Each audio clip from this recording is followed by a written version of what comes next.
Hello cuties. ఇంకా నేను అను అయితే బయటికి వెళ్ళడానికి రెడీ అయిపోయాము. యాక్చువల్‌గా అమ్మ వాళ్ళ ఇంటికెళ్ళిన నెక్స్ట్ డేనే కలుద్దామని ప్లాన్ చేసుకున్నాము. బట్ సంక్రాంతి రావడం వల్ల అస్సలు కుదరలేదు.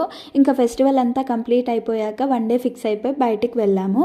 నేను అక్కడికి వెళ్ళిన ప్రతిసారి మేము కలవాల్సిందే, బయటికి వెళ్ళాల్సిందే ఇంకా పక్కా.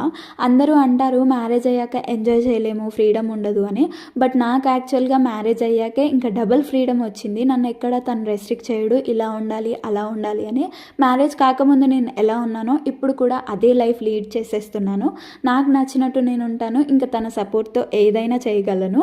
ఇంకా అలా రెస్టారెంట్‌కి వెళ్ళేసి తినేసి పార్సెల్ అయితే తీసుకెళ్ళిపోయాము. అను వాళ్ళ ఇంటికెళ్ళి కొంచెం టైం స్పెండ్ చేసేసాము. నాకు ఇక్కడ మైనస్ పాయింట్ ఏంటంటే ఇంటికి వెళ్ళినప్పుడు కలవచ్చు అని కూడా లేదు. ఇప్పుడు తను కూడా అక్కడ ఉండట్లేదు. సో ఇంకా వెళ్ళినప్పుడే మంచిగా ముచ్చట్లు పెట్టుకుంటూ ఎవ్రీథింగ్ షేర్ చేసుకోవడానికి లైఫ్‌లో ఒక ఫ్రెండ్ అంటూ మనకు ఉండాలి కదా!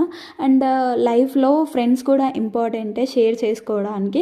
మళ్ళీ నెక్స్ట్ ఎప్పుడు కలుస్తాము అని డిస్కషన్. ఇంతే వీడియో. ఇంకా బాయ్.